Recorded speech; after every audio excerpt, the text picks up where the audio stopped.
Bapak Ibu, kita penuhi saf depan dulu ya. Ini selagi menunggu teman-teman dari ruangannya datang kemari. Alhamdulillah masih sudah hadir.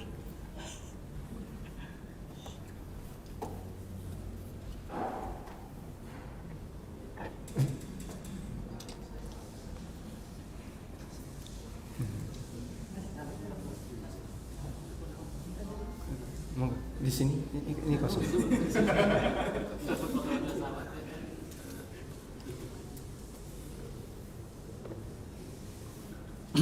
Baik. Assalamualaikum warahmatullahi wabarakatuh. Alhamdulillahi rabbil alamin. Hamdan katsiran thayyiban mubarakan fih kama yuhibbu rabbuna wa yarda.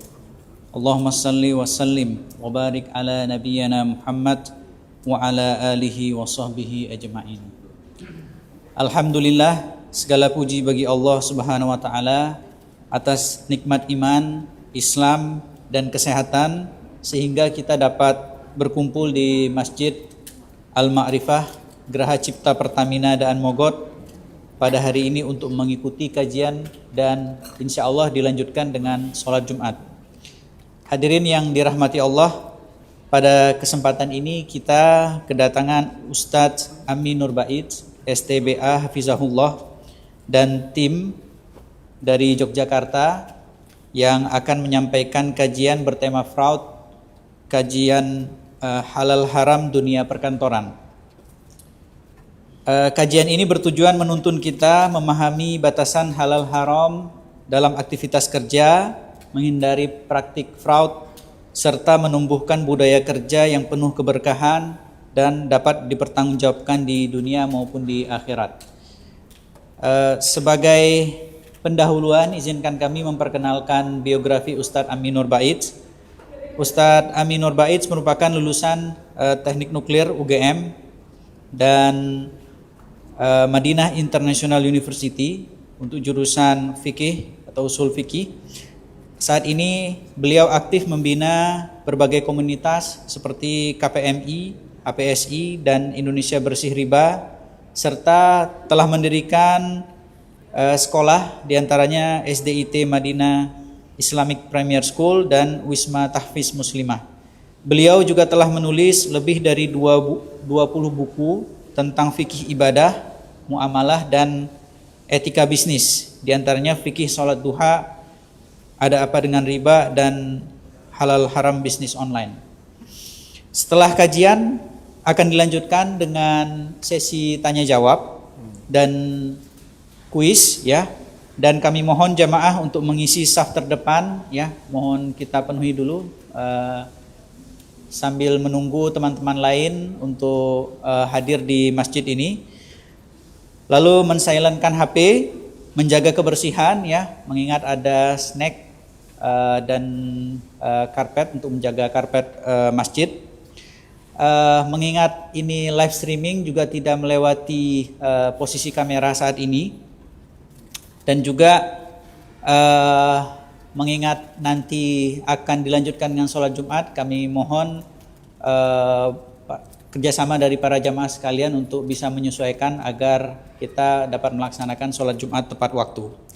Mari kita persiapkan diri untuk mendengarkan kajian. Kepada Ustadz Ami kami persilahkan. Wassalamualaikum warahmatullahi wabarakatuh. Waalaikumsalam warahmatullahi wabarakatuh. Assalamualaikum warahmatullahi wabarakatuh. Alhamdulillah wassalatu wassalamu ala Rasulillah wa ala alihi wa sahbihi wa mawalah. Wa ashhadu an la ilaha illallah wahdahu la syarika lah wa ashhadu anna Muhammadan abduhu wa rasuluh sallallahu alaihi wa ala alihi wa sahbihi wa man tabi'al huda ila yaumil qiyamah. Alhamdulillah, puji syukur kita haturkan kehadirat Allah Subhanahu wa taala. Di waktu duha ini Allah berikan kita kesempatan untuk bisa belajar bareng di Masjid Al-Maghfirah, gedung apa tadi? Geraha Cipta Pertamina di Daan Mogot, Jakarta Barat. Semoga Allah jadikan forum ini sebagai forum yang barokah. Dan kajian ini sejatinya dilaksanakan jam 10. Ini tadi airnya panas, tapi sekarang udah adem, Masya Allah. Karena nunggu jamaah nggak datang-datang jadi. Baik, sekarang kita akan dahulukan pembahasan tentang ingat akhiratmu. Menyadari bahwasanya kita akan dihidupkan kembali oleh Allah di kehidupan yang kedua. Kalau tayangan ini ada di sebelah kanan ya. Jadi yang bawa-bawa mungkin lihat proyektor di sebelah kanan. Gak usah lihat saya, gak apa-apa, lihat kanan. Ketika seorang mukmin dia menyadari bahwasanya akan ada kehidupan yang kedua pasca kehidupan kita di dunia, di mana kehidupan yang kedua ini isinya adalah hisab dan tidak ada amal. Dan manusia ketika itu hanya terbagi menjadi dua golongan, antara yang bahagia abadi ataukah celaka abadi. Maka kita akan lebih bisa persiapan, lebih waspada, karena kita semuanya akan dihisab oleh Allah Subhanahu wa taala. Bagian penting ini selalu kita tanam dalam hati. Kamu akan dihisab. Kamu akan hidup lagi. Kamu nanti akan dimintai pertanggungjawaban oleh Allah Subhanahu wa taala. Allah Subhanahu wa taala tegaskan di surat At-Takatsur, "Tsumma la tus'alunna yauma idzin 'anin na'im." Kemudian kelak di hari kiamat kalian akan ditanya oleh Allah tentang berbagai kenikmatan. Karena siapapun yang mendapatkan harta, siapapun yang beramal ketika di dunia, dia pasti akan dimintai pertanggungjawaban oleh Allah Subhanahu wa taala. Allah juga mengingatkan agar kita menyadari bahwa kita akan mati lalu dibangkitkan untuk menjalani kehidupan yang kedua, menghadap kepada Zat yang Maha mengetahui. Qul innal mauta alladzi tafirruna minhu fa innahu mulaqikum.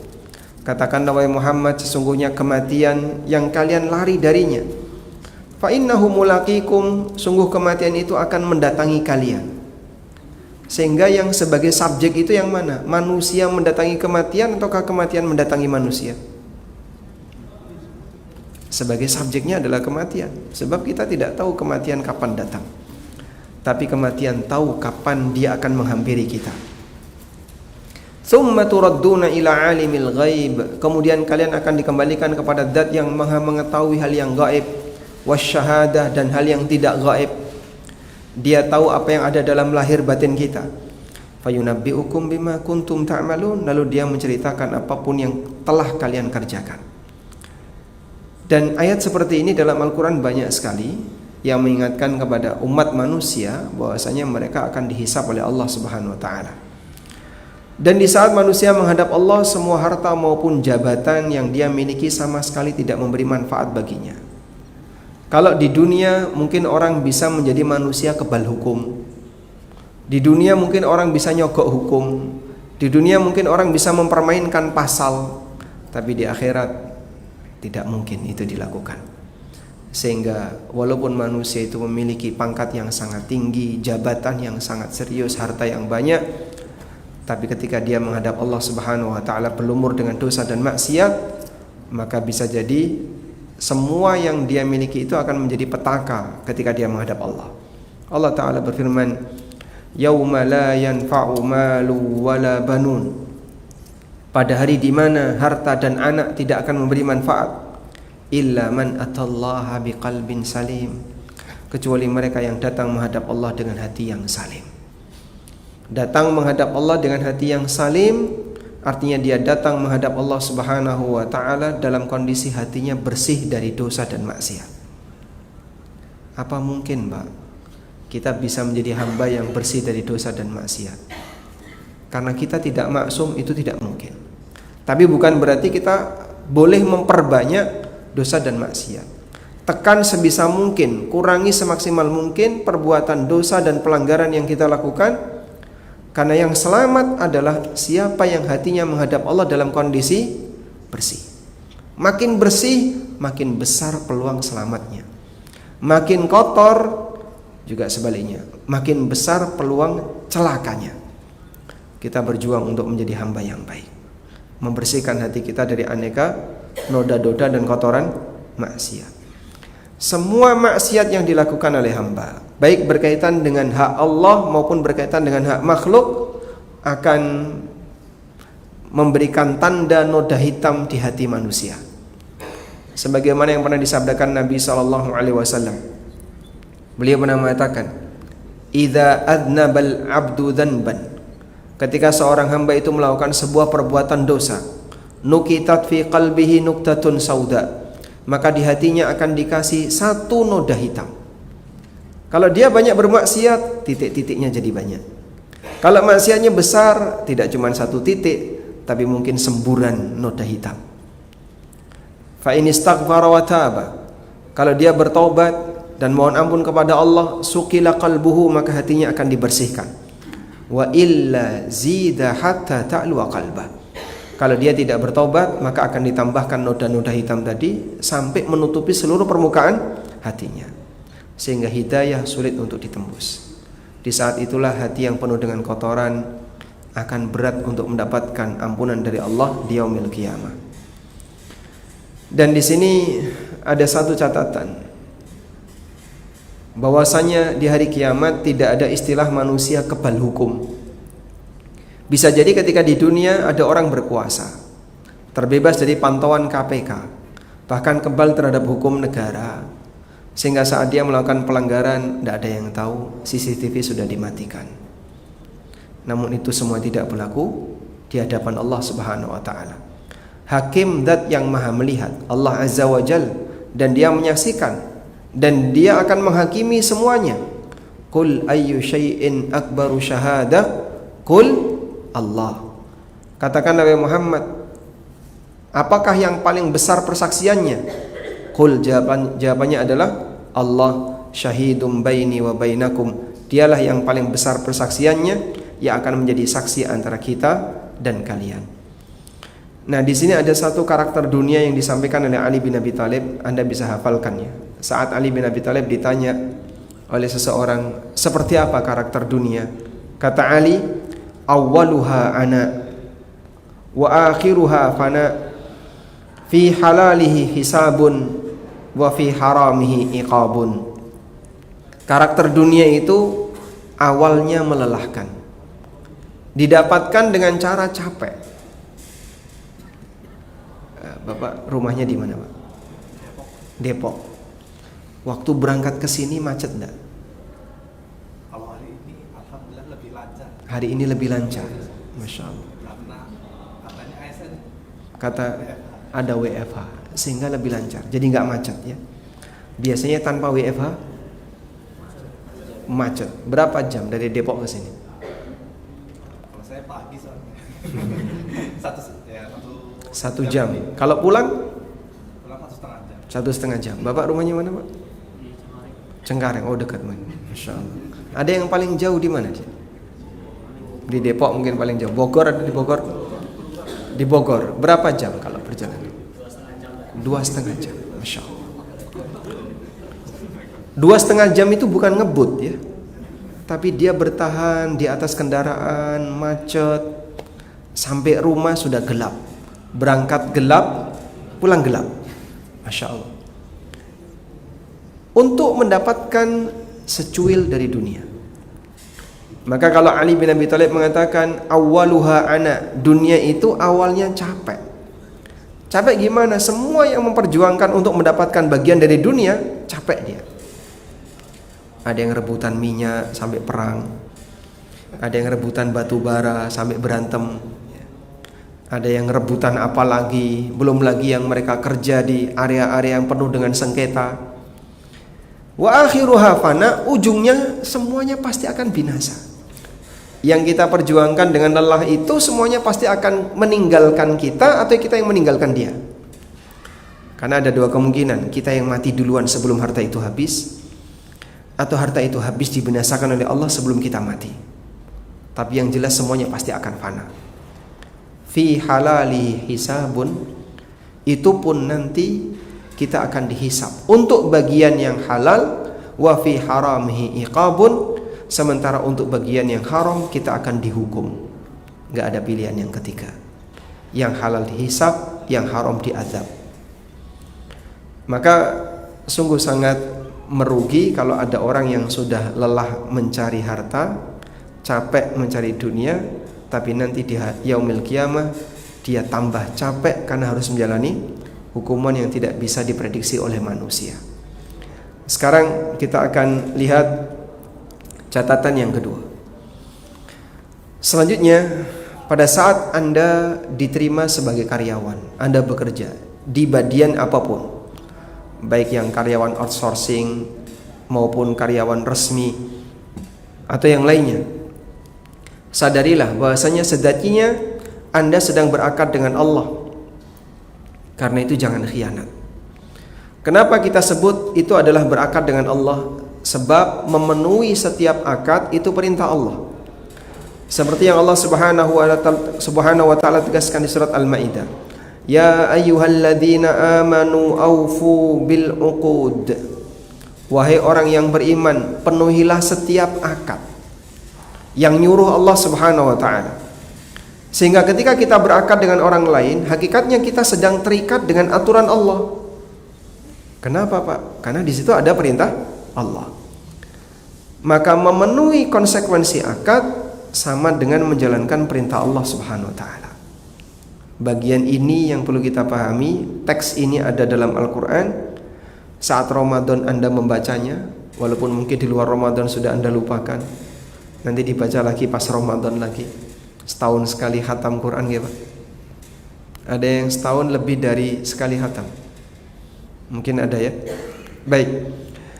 Jadi ketika kita membaca Al-Quran, di sana ada teks ya ayyuhalladzina amanu, hai orang-orang yang beriman, aufu bil uqud, penuhilah setiap akad. Allah Subhanahu wa taala perintahkan kepada kita untuk memenuhi setiap konsekuensi akad. Anda tanda tangan klausul ketika Anda diterima. Semua MOU, semua klausul dalam MOU itu Anda setujui, maka mengikat bagi diri Anda. Dan itu mencakup semua kesepakatan yang tercantum. Karena itu termasuk memenuhi setiap kesepakatan yang termuat dalam akad adalah bagian dari menjalankan perintah Allah. Karena hakikat akad adalah kumpulan kesepakatan. Dulu tanda tangan MOU nggak Pak Supriyadi? Tanda tangan. Ada berapa klausul? Banyak ya, sampai berlembar-lembar gitu ya. Kemudian ada apa? Ada materai, ada tanda tangan, per halaman, Anda harus paraf di hadapan notaris? Oh tidak. Kemudian itu disimpan sebagai arsip perusahaan. Apa itu? Itulah semua kesepakatan antara Anda dengan pihak perusahaan, dan Allah perintahkan aufu bil uqud, penuhilah kesepakatan itu. Para ulama mengatakan seperti yang disampaikan oleh Ibnu Abbas, Mujahid bin Jabr, wa qala ghairu wahidin minal ulama, dan beberapa ulama yang lainnya, sebagaimana keterangan Al-Hafidz Ibnu Katsir. Mereka mengatakan al-uqud dalam ayat ini maknanya adalah al-uhud. Yakni bil uqud al-uhud. Yang dimaksud dengan al-uqud adalah al-uhud. Apa itu al-uhud? Perjanjian. Sehingga saat Anda tanda tangan MOU, seluruh klausul itu adalah perjanjian antara Anda dengan pihak perusahaan. Maka menjalankan semua perjanjian ini sama dengan melaksanakan perintah Allah Subhanahu wa taala. Maka disinilah kita ditekankan satu prinsip. Coba di share screen. Saat Anda tanda tangan MOU kerja, di dalamnya ada banyak klausul kesepakatan. Selama klausul dalam akad itu tidak bertentangan dengan syariat, semua kesepakatan itu mengikat kedua belah pihak. Mengikat bagi Anda dan juga mengikat bagi pihak perusahaan. Menyalahi ini sama dengan menyalahi perintah Allah. Memenuhi ini sama dengan menjalankan perintah Allah. Karena Allah perintahkan agar kesepakatan itu dipenuhi. Sehingga kita perlu menyadari bahwa ketika kita tanda tangan akad, hakikatnya sedang berakad dengan Allah. Sebab kita sedang melaksanakan perintah Allah. Sebaliknya, pelanggaran terhadap akad berarti sama dengan pelanggaran terhadap perintah Allah. Baik yang berkaitan dengan masalah waktu kerja, kemudian hari libur, lalu hak cuti, hak karyawan, dan seterusnya. Ketika Anda setuju, berarti mengikat bagi Anda. Dan Nabi SAW mengatakan, al-muslimuna ala syurutihim. Setiap muslim itu wajib memenuhi kesepakatan yang mereka buat. Baik. Karena itu seorang mukmin punya satu nilai lebih, satu nilai tambah, bahwa saat Anda memenuhi seluruh klausul yang ada dalam MOU, hakikatnya kita sedang menjalankan perintah Allah Subhanahu wa taala. Jika diniatkan dalam rangka menjalankan perintah Allah, ada nilai pahala yang bisa kita dapatkan. Ada nilai pahala yang bisa kita dapatkan. Selanjutnya,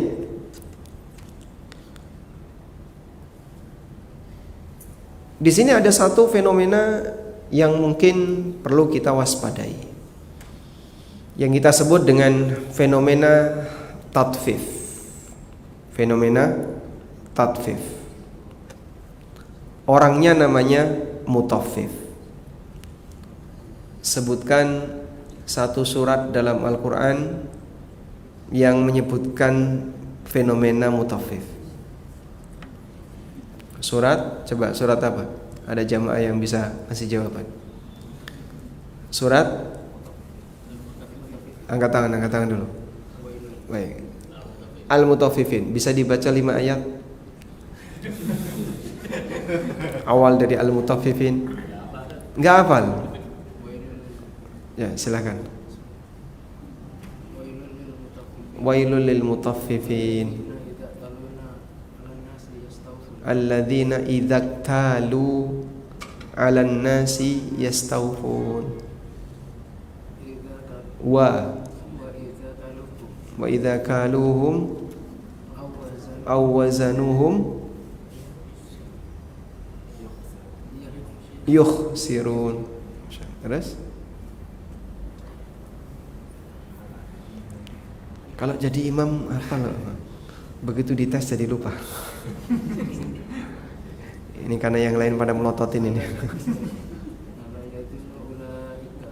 Annahum mab'utsun liyaumin azim yauma yakum. Baik, Bapak dapat hadiah. Mau pilih yang mana? Yang besar. Yang besar. Masya Allah. Dapat hadiah ini ya, buku tafsir salat. Syaratnya hafalkan surat Al-Mutaffifin. Sanggup insyaallah, Pak? Insyaallah. Gimana? Iya, enggak apa-apa, lupa hari ini enggak apa-apa. Mungkin pekan depan sudah hafal ya. Insyaallah. Dapat buku tafsir salat. Tafadhol. Ya, terima kasih, Pak. Baik. Ada fenomena apa tentang al-mutaffifin ini? Al-mutaffifin disebutkan oleh Allah Subhanahu wa taala menceritakan tentang orang yang curang ketika dia bertransaksi dengan orang lain. Curang bertransaksi. Allah Subhanahu wa taala jelaskan, wailul lil mutaffifin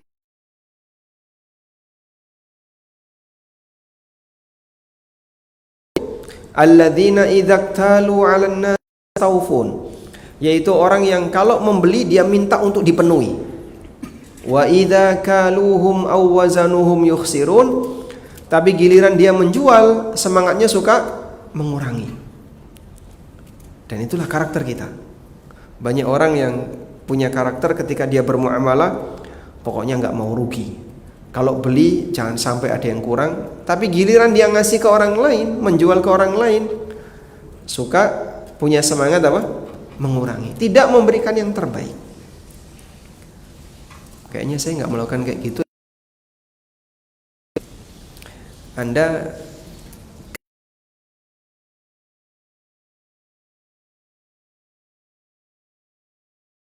yang paling gede. Mata ini gede sama tahu yang kecil. Selisihnya berapa sih, Pak? Ada 5 mili? 10 mili? Tipis sekali antara tahu kanan sama tahu kiri. Oh gede itu, oh sampai diorek-orek, sampai dibongkar bagian bawah. Anda ketika beli bensin ya, ketinggian bensin, eceran itu, kan kita tahu itu ya, mata itu bisa melihat perbedaan sekian mili antara bensin kanan dan bensin kiri. Itulah contoh bahwasanya kita ini punya karakter, kalau membeli sesuatu pinginnya apa? Nggak boleh ada yang kurang, mintanya pokoknya dipenuhi. Giliran menjual, kita sukanya mengurangi. Saya bukan penjual Pak Ustadz.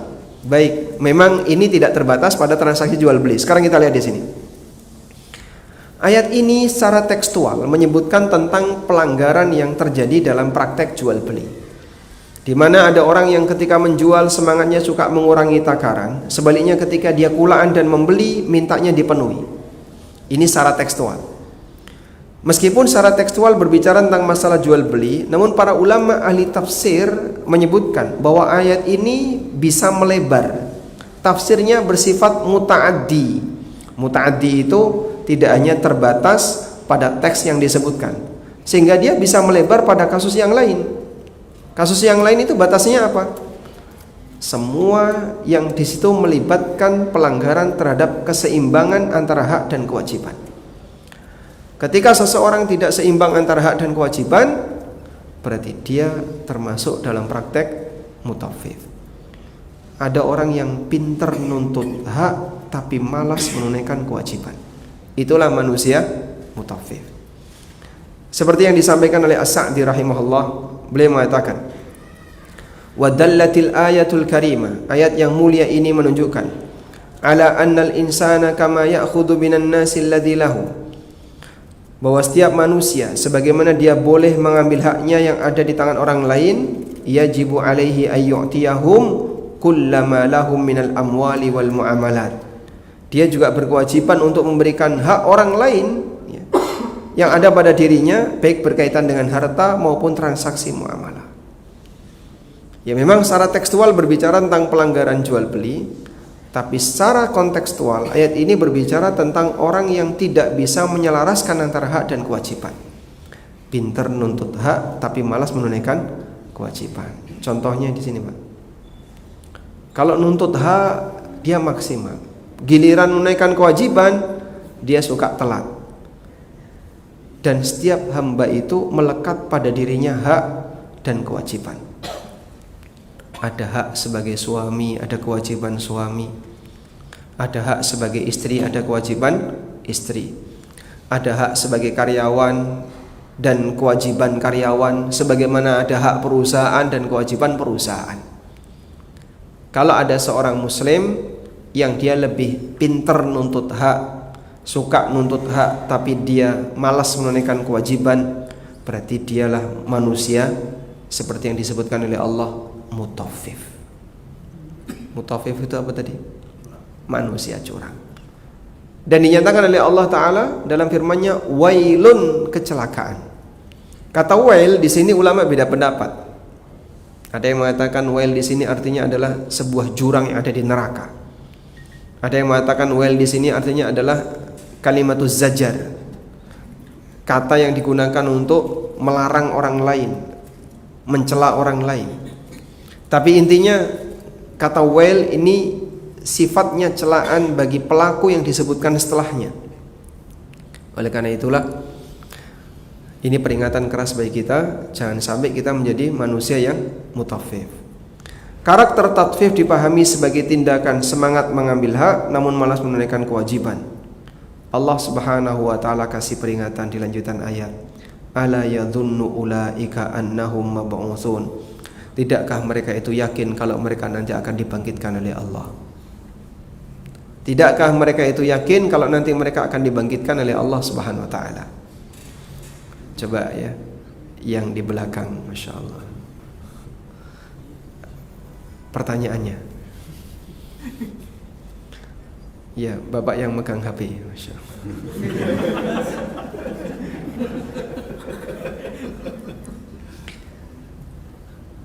Ketika Anda memiliki harta, tanggung jawab apa yang harus Anda lakukan? buat diri sendiri. Boleh buat diri sendiri atau orang lain.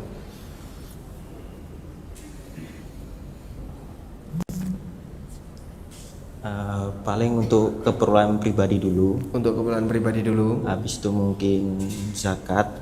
Bayar zakat, masya Ya. Allah. Berarti duluan mana? Pribadi atau zakat? Keperluan pribadi dulu sih. Pribadi dulu. Ya, habis itu zakat. Habis itu Belum berkeluarga? belum. Belum. Orang tua nggak dikasih? Dikasih. Dikasih. Duluan mana? Sendiri atau orang tua? Pribadi atau orang tua? Orang tua dulu. Orang tua dulu. Pribadi habis itu zakat. Masya Allah. Kalau masih ada sisa? Tabung. Ditabung. Infak. Infakkan. Baik. Kenapa Anda harus infak? Untuk mensucikan harta. Masya Allah. Untuk membersihkan harta. Niat yang luar biasa. Baik. Jadi kita perlu menyadari semua ini pasti akan dihisap oleh Allah. Maka tanggung jawabnya adalah pastikan pemanfaatan harta itu benar. Selanjutnya, pada posisi ketika kita mendapatkan harta itu, kalau sampai ada unsur kecurangan, Allah Subhanahu wa taala ingatkan, ala yadhunnu ulaika annahum mab'utsun. Tidakkah mereka itu yakin kalau mereka akan dibangkitkan oleh Allah? Kamu akan dibangkitkan oleh Allah. Dengan kesadaran seperti ini, maka orang akan lebih hati-hati. Oh, ternyata kalaupun mungkin saya ketika mengambil hak perusahaan tidak dituntut, tidak ada yang menyalahkan, bukan berarti kemudian selesai sampai di sini. Nanti akan ada kehidupan yang kedua. Keseimbangan hak dan kewajiban ketika bermuamalah dengan yang lain tidak hanya menjadi urusan dunia semata, namun juga akan bersambung sampai di hari hisab di akhirat. Sehingga Anda misalnya telat kerja, pulang lebih cepat, korupsi waktu kerja, dan aneka pelanggaran yang lain ketika di kantor, memakai jam kantor hanya untuk mainan HP, Facebook, belanja online, scroll seperti yang dilakukan ibu-ibu, ya. Tidak selesai sampai di situ, nanti akan ada tanggung jawab kelanjutannya. Saya bukan orang hukum, dalam arti kami tidak bisa menjelaskan kalau dari sisi pelanggaran di negara kita itu kayak apa, saya tidak ngerti. Mungkin orang inspektorat atau mereka yang paham tentang aturan negara lebih ngerti. Namun kami berikan dengan pendekatan iman. Kita berangkat sebagai orang mukmin yang punya keyakinan dan akidah. Salah satu di antara akidah kita adalah kita beriman kepada hari akhir. Ada apa di hari akhir? Allah ceritakan dalam Al-Quran. Karena salah satu di antara poin penting yang banyak disebutkan dalam Al-Quran adalah peringatan tentang hari akhir. Akan ada A, akan ada B, akan ada C. Sehingga orang bisa lebih waspada untuk menjalani hidup yang kedua. Baik. Karena itu mohon diperhatikan berkaitan dengan masalah hak dan kewajiban ini. Ada sebagian karyawan yang kadang kalau masuk kerja telat, tapi giliran gajinya dibuat telat, dia nggak mau. Kadang mengurangi jam kerja, tapi gajinya dikurangi, dia nggak bersedia. Kadang dia mengambil sebagian hak kantor, terjadi fraud terhadap masalah harta kantor, tapi giliran dipotong gajinya untuk menggantikan itu, dia nggak bersedia, dan seterusnya. Dia melakukan pelanggaran tapi tidak bersedia untuk mendapatkan hukuman ketika di dunia. Ya, kita sampaikan, hidup tidak sekali, ada kehidupan yang kedua. Anda mungkin bisa merasa aman ketika di dunia, tapi ingat di kehidupan yang kedua Anda akan berhadapan dengan zat yang alimul ghaibi wasyahadah, zat yang maha tahu hal yang gaib dan yang tidak gaib. Ada sebagian ulama yang beliau berprofesi sebagai dosen, dan beliau mengatakan, saat aku sakit atau safar sehingga uzur nggak bisa ngajar, beliau rahimahullah itu motong gajinya. Memang oleh kampus tetap dibayar penuh, karena ada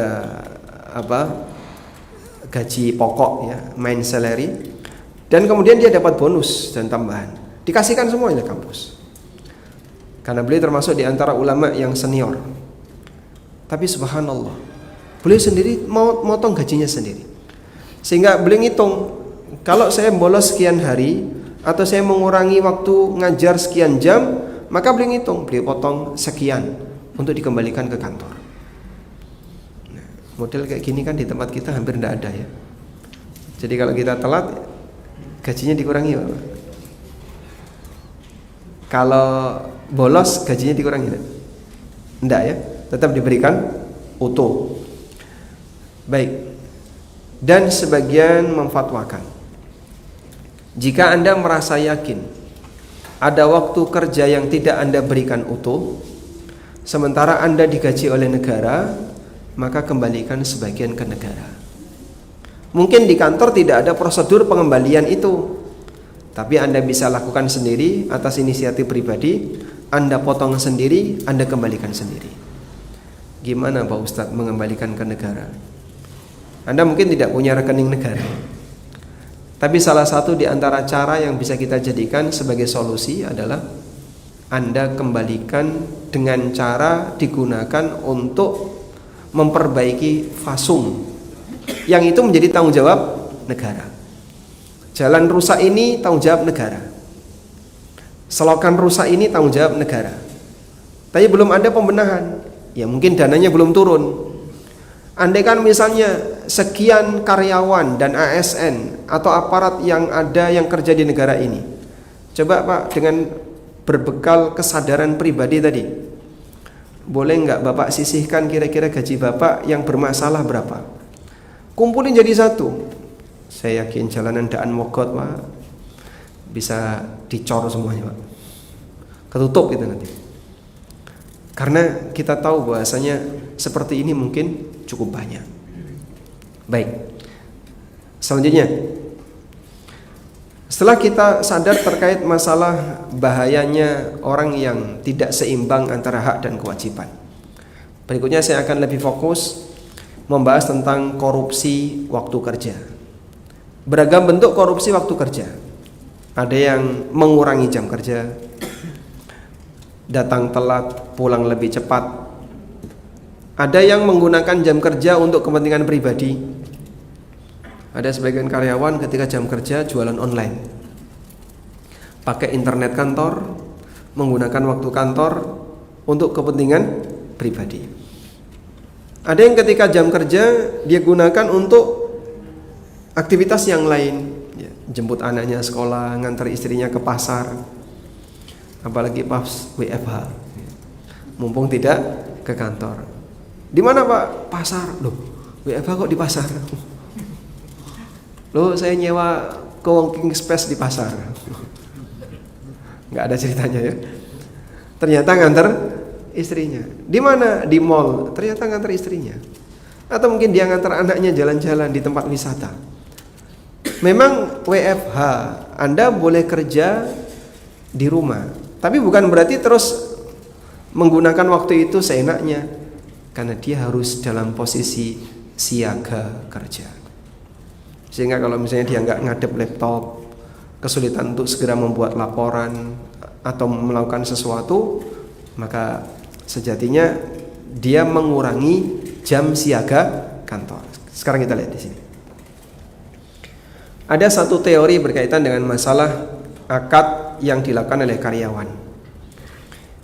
Dalam fikih muamalah, akad yang terjadi antara karyawan dengan perusahaan itu disebut dengan akad ijarah.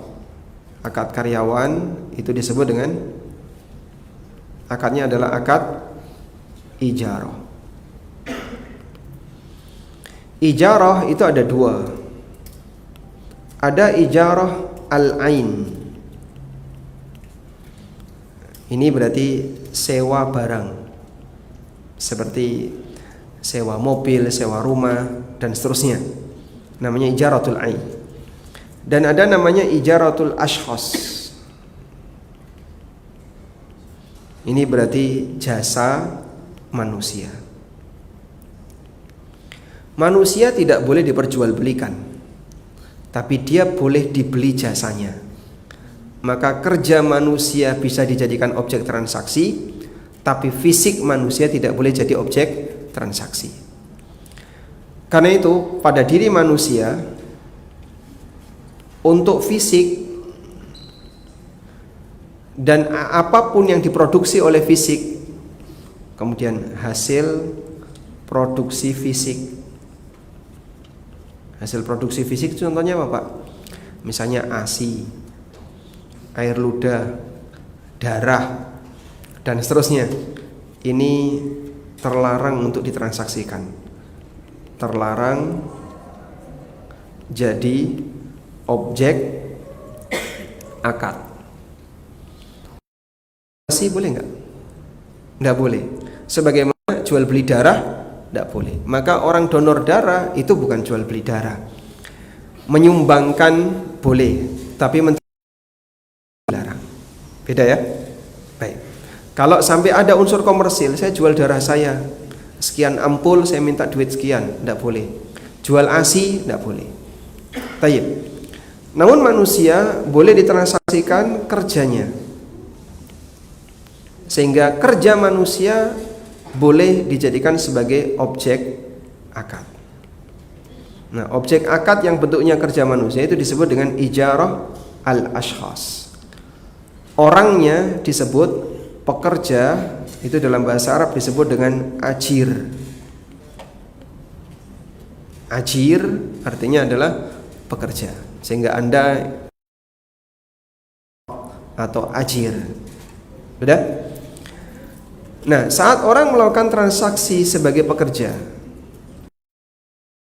dia menjual jasa, sehingga berlaku rumus keseimbangan iwad dan muawwad. Iwad sama dengan muawwad. Apa itu iwad? Iwad artinya gaji yang diterima, sedangkan muawwad artinya waktu kerja yang diberikan. Maka Anda sedang menjual waktu kerja. Sudah? Dalam hal ini harus terjadi keseimbangan antara muawwad. Sebagai contoh ya. Contoh, Anda membeli buku ini senilai 30.000. Maka 30.000 itu apa namanya? Iwad. Buku ini namanya muawwad. Dan harus seimbang, ada iwad, ada muawwad. Kalau ada iwad, nggak ada muawwad, ada orang sudah bayar tapi ternyata travelnya tutup, penipuan, nggak diberangkatkan umroh, apa namanya ini? Dolim. Kebalikannya, ketika Anda sudah diberi tapi Anda nggak bayar, itu juga kedoliman. Dalam akad ijarah, iwad adalah gaji yang diberikan oleh negara atau perusahaan kepada karyawan. Sementara muawwadnya adalah manfaat yang didapatkan negara atau perusahaan dari karyawan. Jika iwad sudah dibayarkan, sementara muawwad tidak ada, maka termasuk kedzaliman. Mereka yang sudah digaji, tapi ternyata kerjanya tidak ada, itu kedzaliman. Contohnya apa, Pak? Ya model orang yang mereka mengurangi jam kerja, bolos tanpa alasan, atau kemudian dia pulang lebih cepat, datang telat, sekian dari jam kerja yang dia lakukan terpotong, berarti ada bagian muawwad yang hilang. Baik, contoh ya. Anda membeli beras 1 kilo. Harganya berapa, Pak? 30.000. Anda bayar 30.000, ternyata dikasih beras 1 kantong. Ketika ditimbang cuma 8 on. Kira-kira Anda sebagai konsumen gimana? Berterima kasih kepada penjual atau memberi hadiah penjual? Atau mendoakan keburukan bagi penjual? Atau gimana? Saya yakin bagi pembeli yang perhitungan, dia akan kecewa. Loh Pak, saya beli 1 kilo, saya sudah bayar 30.000, kok cuma dapat 8 on? Nih buktinya 8 on. Kita tidak ingin hak kita dikurangi. Walaupun sudah terjadi iwad dan muawwad, tapi tidak penuh sesuai perjanjian, berarti di situ ada unsur kedzaliman. Disinilah beberapa fatwa yang disampaikan oleh para ulama terkait keseimbangan iwad dan muawwad. Sebagian karyawan yang datang telat setengah jam atau pulang lebih cepat, bahkan kadang telat 1 jam lebih, bagaimana hukumnya? Ibnu adz-dzahir anna hadza la yahtaju ila jawab. Ini nggak perlu jawaban. Karena semua orang tahu kalau itu pelanggaran. Li'annal iwad yajibu ayyakuna fi muqabilil mu'awwad. Karena yang namanya iwad, uang yang diterima harus sebanding dengan mu'awwad, jasa yang diserahkan. Kama annal muwazzaf la yarda an tunqisad daulatu min ratibihi syai'a. Sebagaimana pegawai tidak rela jika gajinya dikurangi oleh negara. Fakadzalika yajibu alla yunqisa min haqqi daulati syai'a. Maka dia tidak boleh mengurangi hak negara sedikit pun. Fala yajuzu lil insan, karena itu tidak boleh bagi siapapun ayata'akhkhara 'anid dawami rasmi, dia telat dari jam kerja, wala ayataqaddama qabla intihaihi, atau pulang lebih awal. Jadi ketika beliau mendapatkan pertanyaan seperti ini, fraud dalam masalah jam kerja, Imam Ibnu Utsaimin mengatakan, mau dijawab pakai apa?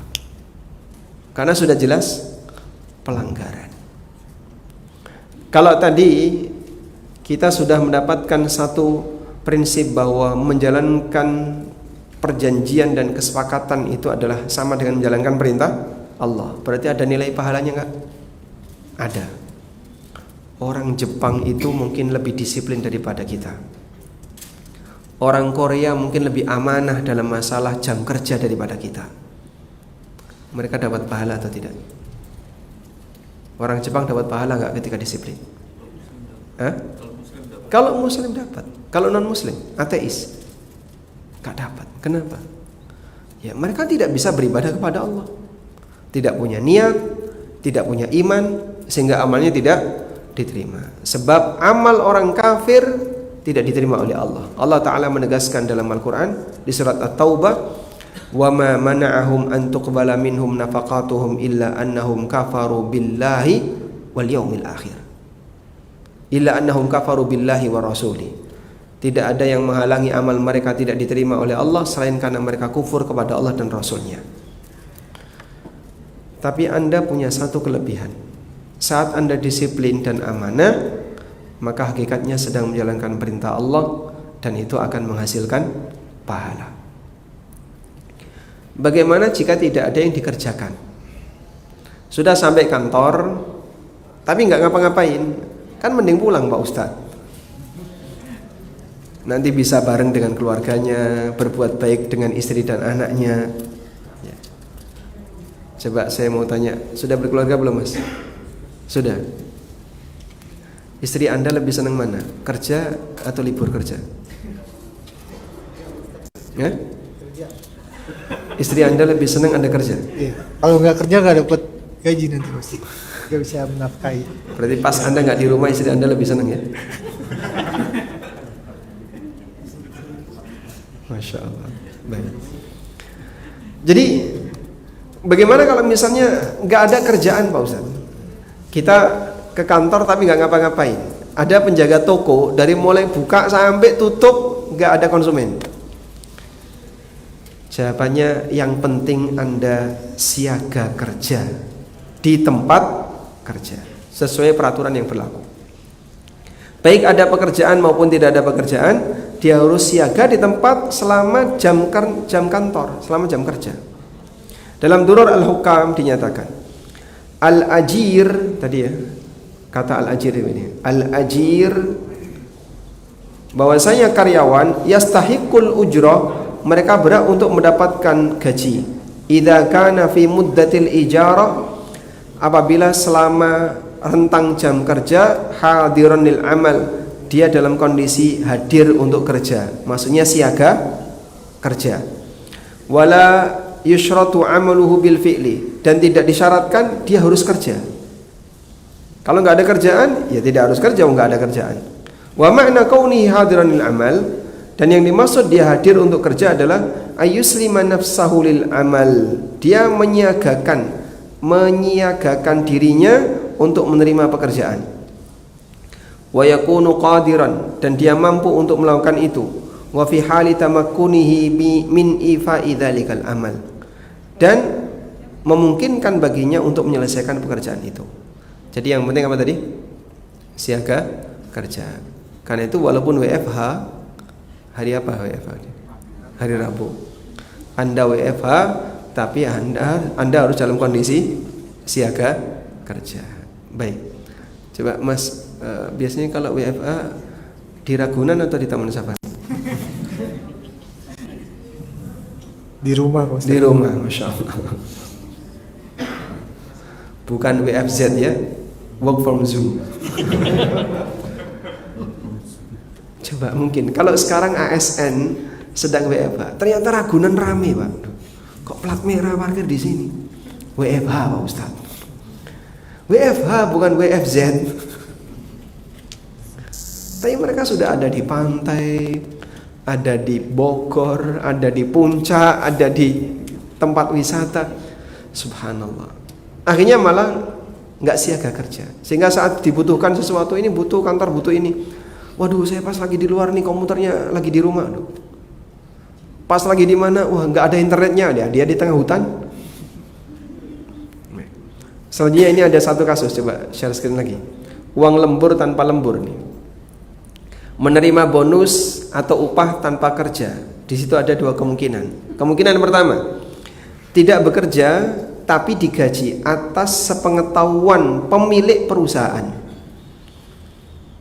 Pemilik perusahaan berarti mungkin dia kerja di swasta, perusahaan tahu, pemilik perusahaan tahu si A nggak kerja, bolos atau cuti tapi digaji. Jika itu diberikan atas dasar ridho, hukumnya boleh.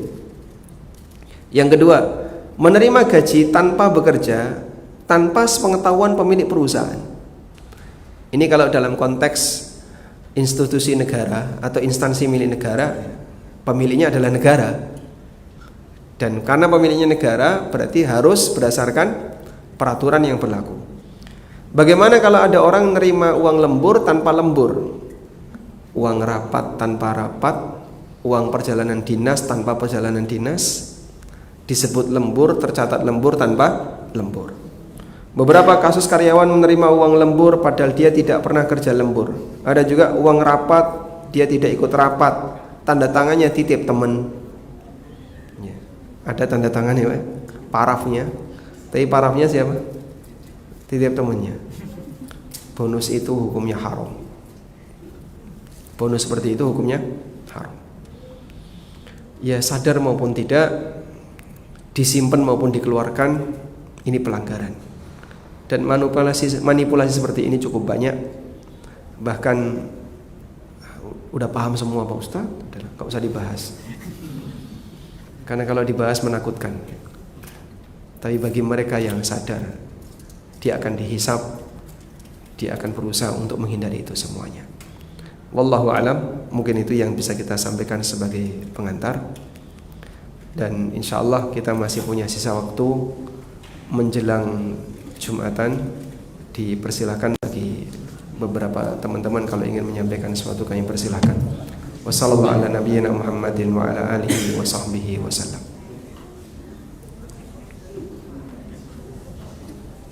Baik, alhamdulillah. Ada pertanyaan dari baik. Atau mungkin ada yang mau langsung boleh sebelum membacakan yang sudah ditulis. Sebelum pertanyaan tertulis, ada yang mau menyampaikan pertanyaan kepada Ustadz dari jamaah. Ya, silakan Mas Wahyu.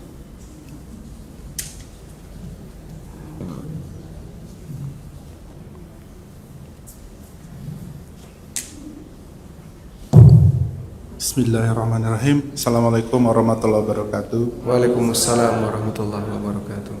Perkenalkan, saya Wahyu Ustadz dari fungsi TD1.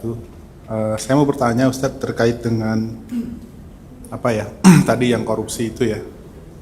Kalau kita lihat kan di surat Al-Mutaffifin ya Ustadz ya, orang-orang yang curang gitu ya. Mungkin kalau di situ kan ada mengurangi timbangan gitu ya, segala macam ya. Kalau untuk kami ini Ustadz ya, yang kebetulan bekerja di kantor gitu ya, dan mungkin ada peraturan-peraturan kantor tadi Ustadz yang disebutkan oleh Ustadz ya.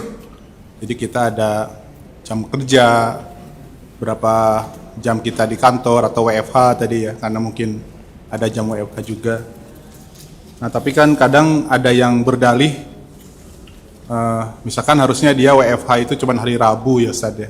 Tapi dia mungkin di hari-hari lain juga tetap WFH dengan berdalih bahwa sebenarnya kan pekerjaan itu deliverable gitu ya.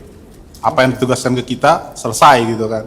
Apa yang dituliskan di rencana kerja kita selesai semua gitu kan. Kan nggak harus ke kantor. Karena kan sekarang zamannya sudah zaman hybrid segala macam gitu kan. Namun kan di PKB kami di Pertamina itu ada jam kerja ya. Mungkin kalau ke kantor ya harus ke kantor gitu.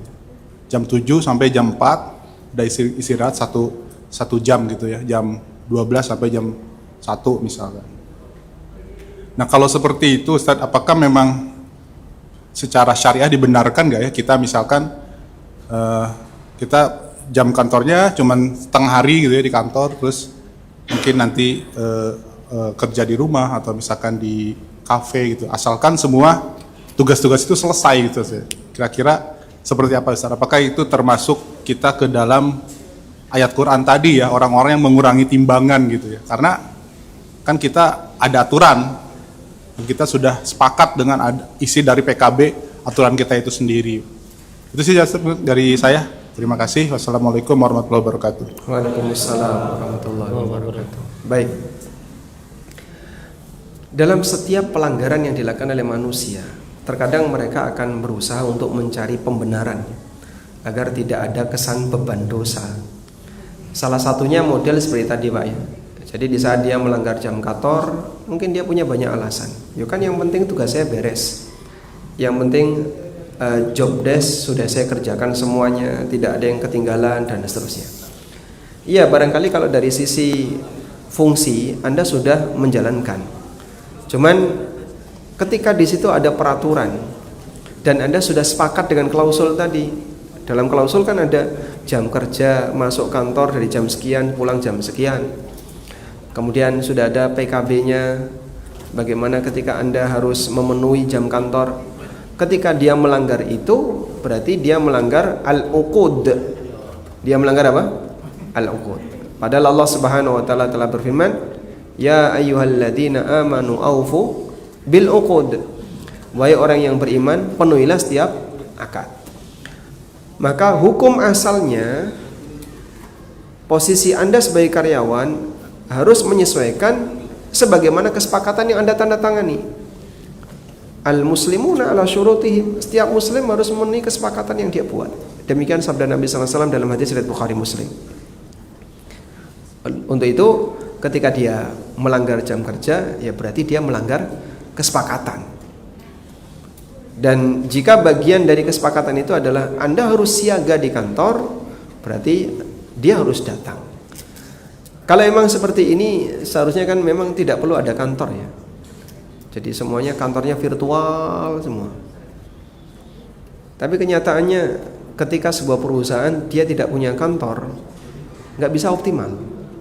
Walaupun mungkin seluruh pekerjaannya adalah pekerjaan remote dan bisa dilakukan dengan online, tapi tetap mereka butuh kantor. Ya, gedung ini tujuannya untuk apa?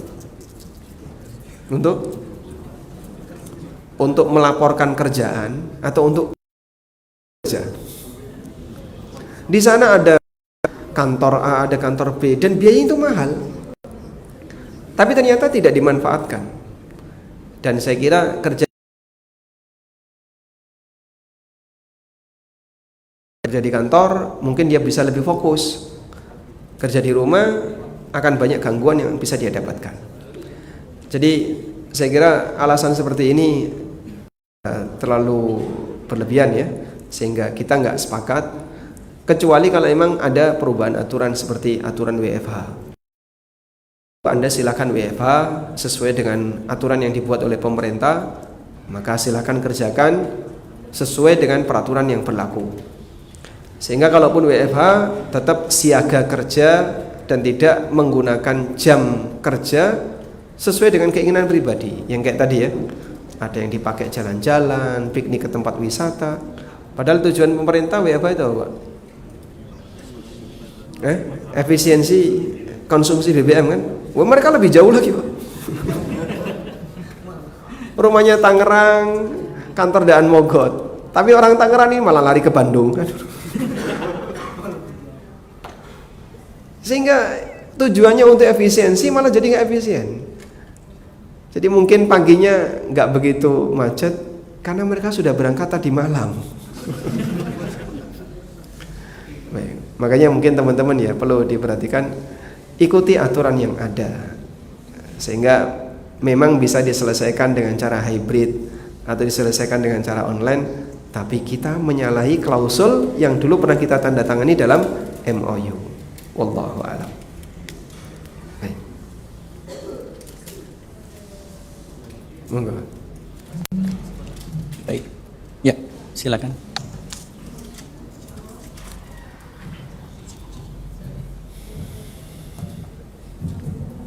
Bismillahirrahmanirrahim. Assalamualaikum warahmatullahi wabarakatuh. Waalaikumsalam warahmatullahi Perkenalkan wabarakatuh. Ustadz, nama Ana Febri dari fungsi TI sama di komersial. Pertanyaan Ana ini Ustadz, lebih fokus ke kita nih perusahaan BUMN, Badan Usaha Milik Negara. Betul sahamnya dibeli negara, tapi sudah diamanahkan pengelolaan BUMN ini kepada direksi gitu ya. Jadi aturan-aturan yang berlaku gitu diserahkan ke masing-masing BUMN dan itu diatur oleh direksi dan sampai turunannya nanti ke levelingnya ada senior vice president sampai manajer dan yang lainnya. Nah, yang mau Ana tanyakan sebenarnya kalau di khususnya di Pertamina ini Ustaz ya, yang Ana lihat aturan-aturan itu banyak yang terkaitan dengan aturan karyawan gitu ya. Ada beberapa yang mungkin dibuat general sehingga nanti diserahkan kepada masing-masing pimpinan tertinggi di fungsi tersebut gitu Ustaz. Nah ini yang menjadi tadi Ustaz tidak bilang ada asal ada ridho dari pemilik gitu ya untuk bisa menerima upah tanpa lembur segala macam. Tapi kalau misalnya si pimpinan tertinggi fungsi itu gitu ya ataupun yang diamanahkan sesuai otorisasinya memberikan izin kemudian mengiyakan, itu bagaimana Ustaz ya? Apakah diperbolehkan atau tidak ya? Khusus dalam halnya perusahaan BUMN ini, karena tadi saya bilang kalau Ana lihat perusahaan BUMN ini kan sudah istilah diwakilkan lah ya amanahnya itu ke pemilik, ke direksi, bahkan turunnya sampai ke leveling jabatan masing-masing sesuai otorisasinya gitu Ustaz. Jadi kira-kira gimana Ustaz kalau misalnya tadi ada upah, misalnya contoh lah ada lembur gitu, tapi oh ya nih lembur yang kemarin, karena lembur itu juga ada batasannya Ustaz, maksimum berapa jam gitu ya, 36 jam, saya lupa. Nah, teman-teman lebih paham lah, kalau di kami di pegawai tetap itu tidak ada lembur, tapi kalau di pegawai outsourcing itu ada lembur, ada maksimal lemburnya gitu Ustaz. Nah, terkadang dibutuhkan lebih dari maksimal itu gitu, sehingga nanti perlu ada pengaturan-pengaturan yang mungkin menyesuaikan gitu Ustaz.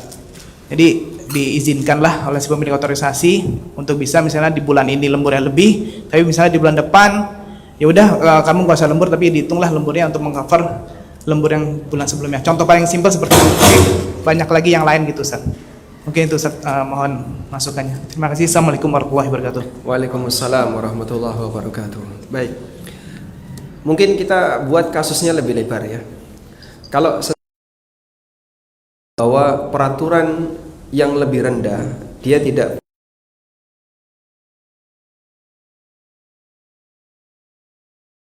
undang yang lebih tinggi. Ini teori hierarki hukum ya. Sehingga kalau misalnya dalam satu kantor di situ semuanya ASN. Antara kepala kantor eselon 1, kemudian kepala kasih eselon 2 dan seterusnya. Ini semuanya kan karyawan ya. Cuman mereka beda di posisi. Ada posisi yang lebih atas, ada posisi yang lebih bawah. Tapi semuanya karyawan. Dari mulai eselon 1 sampai pangkatnya paling rendah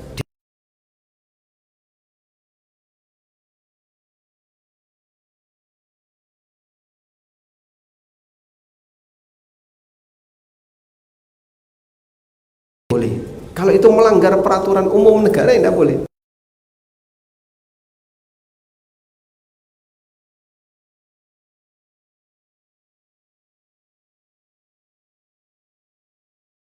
Kepala kantornya tanda tangan. Terus semua anggota rapat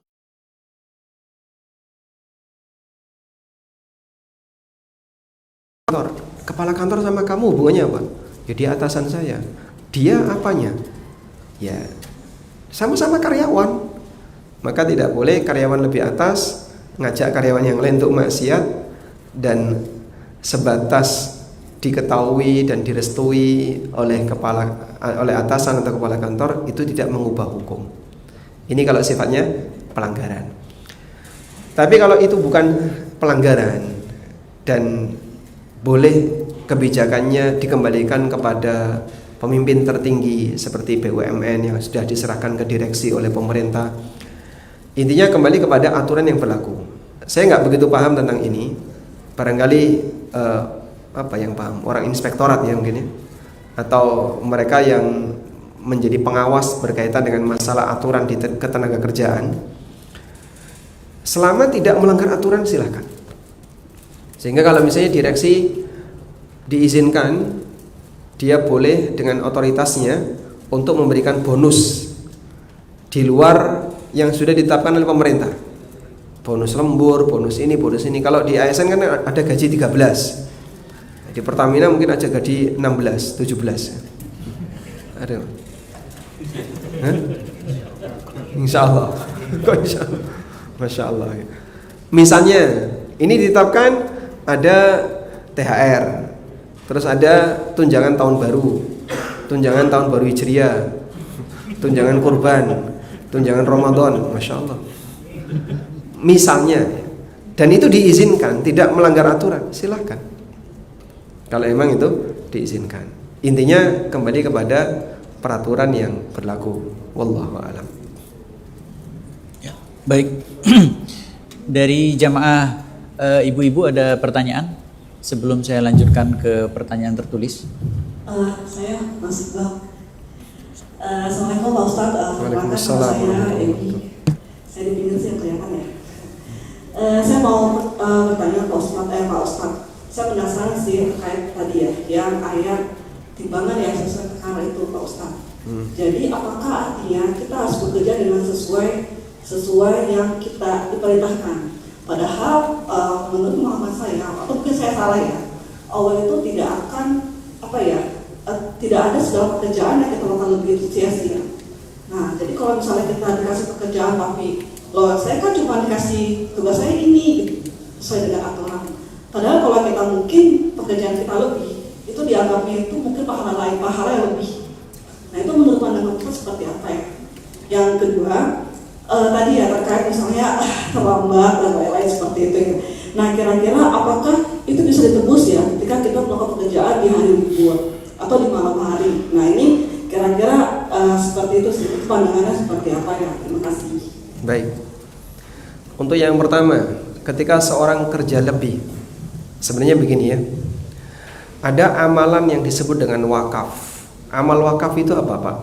Amal wakaf itu adalah kita memberikan harta yang sifatnya permanen, punya nilai ketahanan, jadi nggak cepat rusak, untuk kepentingan umum dan kepentingan sosial. Jalan itu wakaf, Anda bikin selokan itu juga wakaf, sehingga tidak harus wakaf itu masjid, tidak harus pesantren, tidak harus lembaga pendidikan. Fasilitas umum itu bisa wakaf. Pernah ada sebagian ASN yang bilang, kenapa Pak kita harus melakukan manipulasi dana, sehingga misalnya perjalanan dinas dibutuhkan dana sekian, padahal realitanya di bawah itu. Selisihnya kemana? Ya ini dipakai untuk itu Mas. Kalau ada butuh beli printer, butuh beli ini yang itu tidak dianggarkan.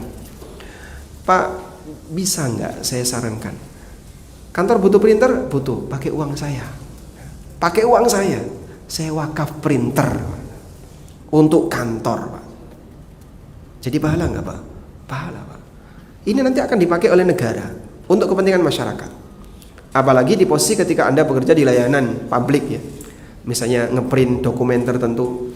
Andai kan Anda punya peluang itu, ini printer untuk ngeprint dokumen masyarakat. Banyak orang terbantukan dengan printer ini. Baik, saya wakaf ini. Nanti kalau rusak saya wakaf lagi, saya rusak wakaf lagi. Kalau rusak saya wakaf lagi. Akan jadi pahala yang terus mengalir. Sehingga mereka yang sudah bekerja lama di negara, dapat manfaat dari negara, dikasih banyak oleh negara, cobalah sebagian dari harta yang dia dapatkan kembali ke negara. Itu kadang masih berat. Itu pun perhitungan kayak tadi. Sampai ketika ada proyek dengan pihak swasta, dengan vendor, pertanyaan pertama, kontribusi apa yang bisa dia berikan ke kita?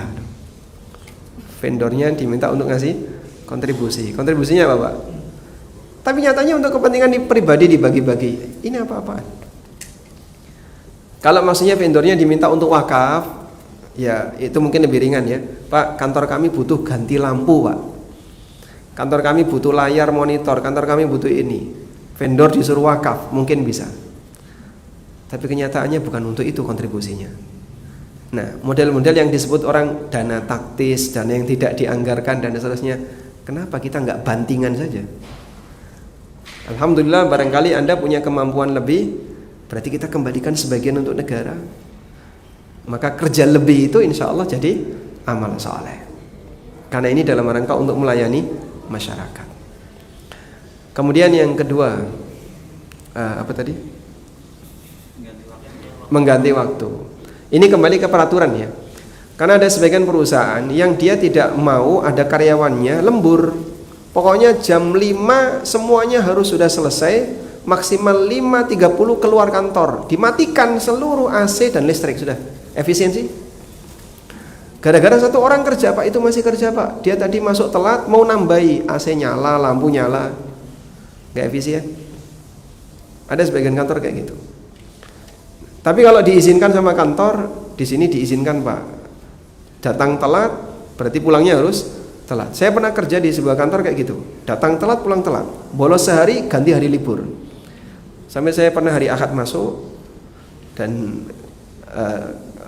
bareng anak-anak juga saya bawa di kantor karena tidak ada orang, jadi boleh untuk bermain di kantor. Intinya kembali kepada peraturan. Kalau peraturannya mengizinkan Anda kompensasi waktu kerja, silakan. Wallahu a'lam. Baik, kita sampai jam berapa, Pak Iqbal? Informasinya kan Jumatan ditunda ya. Tapi yang sudah datang nanti sedih mereka. Ya, baik, kita mungkin selesaikan pertanyaan tertulis. Ada Baik, beberapa, silakan. Ustaz. Yang pertama, apa hukumnya jika bekerja sampai malam tapi tidak dihitung kerja lembur? Yang kedua, apakah boleh menggunakan fasilitas kantor untuk keperluan yang kecil seperti fotokopi atau print untuk keperluan pribadi?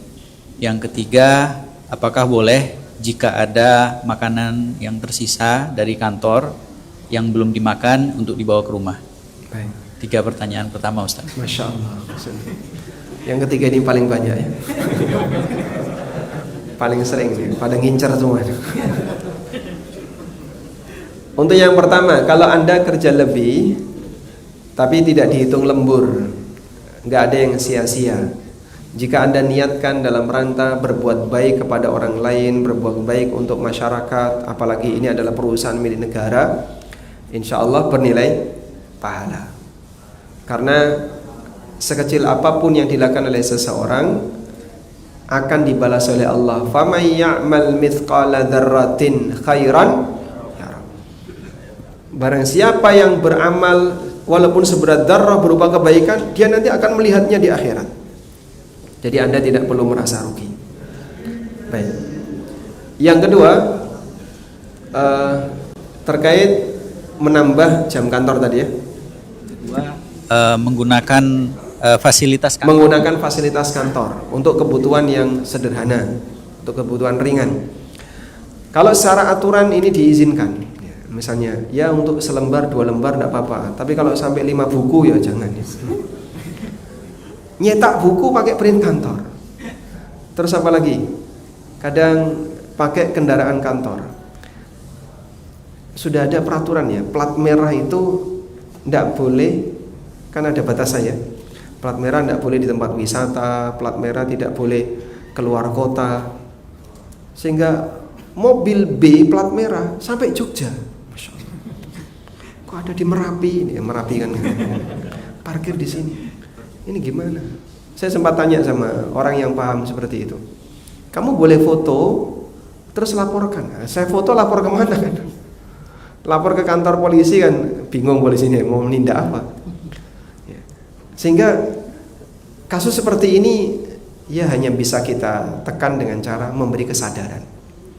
Ingat, hidup tidak sekali, apapun yang kita lakukan pasti akan dihisab. Dan karakter dunia sebagaimana tadi yang disampaikan oleh Ali bin Abi Thalib, awwaluhu ana wa akhiruhu fana, fi halali hisabun wa fi haramihi iqab. Awalnya didapatkan dengan melelahkan, capek, ujungnya nanti pasti akan kita tinggalkan semuanya. Yang halal dihisab, yang haram diazab, tidak ada yang ketiga. Sehingga kalau kita menggunakan yang bukan haknya, nanti pasti akan ada pertanggungjawaban di akhirat. Selanjutnya yang ketiga tadi, Membawa sisa makanan. Baik. Pertanyaannya, sisa makanan itu diapain? Dibuang oleh kantor atau disimpan untuk tahun depan? Dibuang ya. Kalau sesuatu itu dibuang, maka berarti tidak ada pemiliknya. Oleh karena itu siapapun punya hak untuk memiliki. Sehingga kalau kantor menetapkan sisa makanan ya secara aturan dibuang. Nah, berarti Anda juga boleh ngambil, sebab ini statusnya tidak ada pemiliknya. Karena itu insya Allah tidak masalah jika rapat yang dianggarkan untuk sejumlah 10 orang ternyata yang hadir 7 orang, 3 orang tidak ada, dan itu seharusnya secara SOP dibuang, maka boleh saja untuk diambil bagi yang bersedia untuk ngambil. Wallahu a'lam. Baik, saya lanjutkan.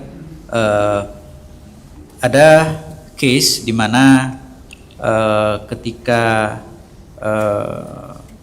melakukan rapat dengan partner, pada saat itu kantor kami WFH dan terbalik ya, kantor partner WFA, sedangkan kantor kami WFO, lalu kami memaksa untuk hadir WFO. Nah, ini bagaimana hukumnya? Apakah termasuk zalim atau tidak? Memaksa WFO ke karyawan? Ke partner. Ke partner. Kalau partnernya harusnya WFH. Ya. Partner ini swasta atau? Bisa swasta, bisa. Swasta kan tidak masalah. Kita tidak zalim sama mereka. Jadi misalnya begini ya, janjiannya di Depok, Pak geser ya ke BSD, ayo tidak apa-apa ya, selesai. Sehingga cuma memindahkan posisi saja. Dan dalam akad kerjasama maka tidak ada istilah zalim selama disepakati. Seharusnya saya WFO, tapi karena seharusnya saya WFH, tapi karena Anda WFO ya sudah kami menyesuaikan, ya sah-sah saja ya. Nanti kan berarti urusan mereka mau menggantikan jam karyawan yang dipakai kerja tadi di kantor dengan jam yang lain, itu urusan mereka. Nah, baik. Selanjutnya, karena akad kerja adalah akad seorang muslim dengan Allah, bagaimana sikap kita ke rekan kerja yang tidak memenuhi akad kerja? mana yang lebih berat, menjadi orang baik atau memperbaiki orang lain? Hah? Mana yang lebih berat, Pak? Memperbaiki orang lain. Lebih beresiko yang kedua. Kalau Anda jadi orang baik, mungkin orang lain tidak berurusan. Misalnya saya mau amanah, saya mau jujur, saya mau tertib sendirian, nggak punya teman, orang lain mungkin tidak terganggu. Tapi giliran Anda seperti supervisor mereka, begitu ada yang melanggar tegur, lama-lama dikucilkan, nggak punya komunitas. Nabi Muhammad SAW kurang baik apa? Beliau manusia terbaik yang pernah hadir di muka bumi ini, tapi dimusuhi. Sehingga saat mereka memusuhi Nabi SAW, nyari celahnya itu susah. Celahnya apa Muhammad untuk disalahkan itu susah. Disebut tukang sihir tidak masuk, dukun juga tidak masuk, pembohong. Sampai ada salah satu orang musyrik ketika kumpul dengan musyrik yang lain. Coba salah satu di antara kalian, pernah nggak kalian punya pengalaman Muhammad berbohong sama kalian? Tidak ada satupun. Beliau sudah menjadi manusia Al-Amin sebelum jadi Rasul. Gelar Al-Amin itu sebelum jadi Rasul, sebelum diutus oleh Allah. Sehingga mereka tidak punya pengalaman. Ngerti cilik, paham tahu kecilnya, Pak? Saya tahu masa kecil dia. Gede-gede kok jadi ustadz. Masa kecil dia kayak gitu kok. Itu kan kita ya. Sehingga kadang orang itu kurang menghormati orang lain yang mungkin dia punya nilai lebih karena tahu masa kecilnya kayak apa. Tapi mereka tidak punya celah masa muda Muhammad bermasalah itu ada di mana? Tidak ada. Oh mungkin dulu masa mudanya Muhammad pernah pacaran misalnya. Tidak nemu, tidak ada. Masa mudanya Muhammad pernah mendem mabuk, tidak ada. Rasulullah SAW dijaga oleh Allah sebelum beliau jadi nabi dan pasca beliau jadi nabi. Maka untuk jadi orang baik mungkin lebih mudah. Tapi begitu beliau berdakwah memperbaiki yang lain, barulah serangan dari banyak pihak datang ke arah beliau. Sehingga kalau Anda misalnya melihat ada pelanggaran yang dilakukan oleh teman kerja yang lain, kira-kira gimana? Pilihannya dua, cari aman atau Anda ingatkan. Kalau Anda cari aman, diam. Tapi kalau ini dibiarkan nular ke yang lain, rusak sistem. Tapi kalau Anda ingatkan, Anda menyelamatkan sistem. Karena itu amar ma'ruf nahi mungkar diibaratkan oleh Nabi SAW seperti menyelamatkan kapal. Sehingga saat Anda kerja seperti berlabuh dalam satu kapal. Orang yang melakukan pelanggaran itu melubangi kapal. Kalau orang ini melubangi kapal, kita biarkan, cuman lubang kecil aja kok. Kecil sana, kecil itu, niru lubang kecil, lama-lama tenggelam semua. Tapi begitu ada lubang kecil, jangan, tidak boleh, tutup lubang kecil, tutup, akhirnya kapal selamat. Itulah gambaran amar ma'ruf nahi mungkar. Maka kita berharap semoga dengan semangat menjalankan amar ma'ruf nahi mungkar, walaupun mungkin sedikit berisiko, Anda bisa membangun suasana kerja yang lebih baik. Wallahu a'lam. Dua pertanyaan terakhir Ustadz. Masya Allah. Apa hukumnya mengisi kotak amal menggunakan kartu kredit, dan apa hukumnya membayar jasa orang tapi dalam telat membayar? Ngisi kotak amal dengan kartu kredit itu berarti utang untuk berinfak. Boleh ya? Boleh. Utang untuk infak hukumnya boleh. Sebagaimana dulu ada ulama utang untuk kurban, ada yang utang untuk akikah, utang untuk ini, namun tahu diri ya. Sekiranya dia tidak keberatan untuk melunasi, silakan. Terlepas dari hukum penggunaan kartu kredit itu sendiri. Yang kedua, apa tadi? Telat bayar jasa orang lain. Ya, kalau telatnya nggak begitu jauh, masih ditoleransi, insya Allah tidak masalah. Ini kembali kepada urf. Jadi Anda mempekerjakan tukang tidak dibayar segera, mungkin nunda sehari dua hari, kok orangnya masih ridho, tidak ada masalah, oke. Tapi kalau orangnya sampai dongkol sakit hati, dolim. Kembali kepada urf yang berlaku di masyarakat. Baik, alhamdulillah sudah selesai. Hadiah 1 ya, untuk yang datang paling telat. Nggak berani angkat tangan. Baik, masnya tadi dapat hadiah buku Prinsip Hidupku. Alhamdulillah. Yang kedua, yang tadi bertanya ibu-ibu, ada satu bertanya langsung tadi. Nah, dapat hadiah umur yang kedua.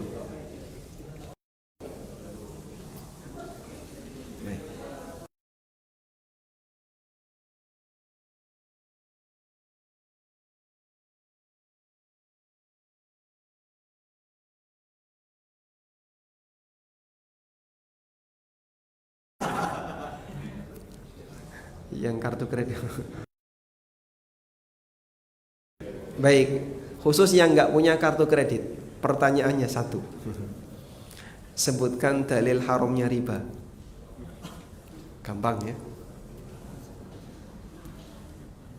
Sebutkan dalil yang menyebutkan haramnya riba.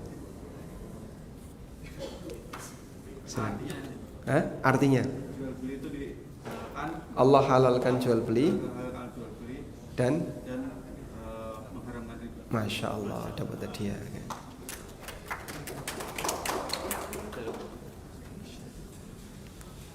Yang terakhir,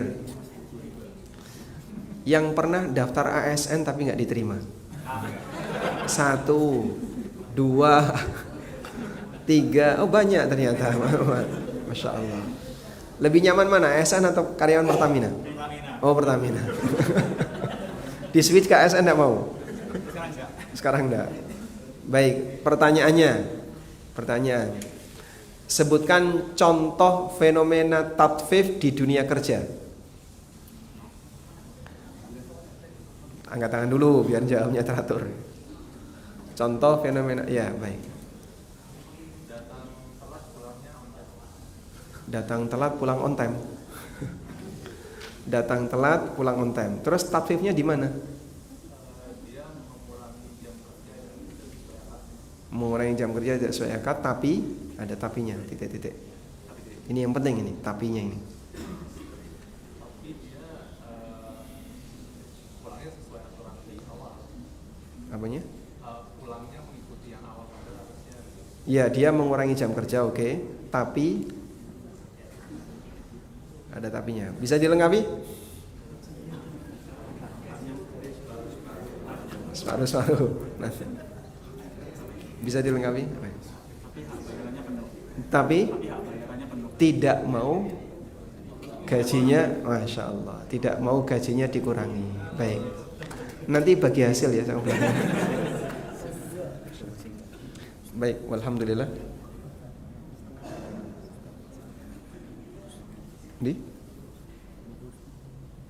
Oh, baik. Dan ada beberapa buku yang kami tulis yang sudah tersedia di perpus mana? Perpus gedung, perpus masjid. Barangkali kalau mau membaca buku itu silahkan. Dan insya Allah kita akan persiapan untuk Jumatan. Wassallallahu ala nabiyyina Muhammadin wa ala alihi wa sahbihi wasallam. Wa akhiru da'wana anil hamdulillahi rabbil alamin. Wassalamualaikum warahmatullahi wabarakatuh.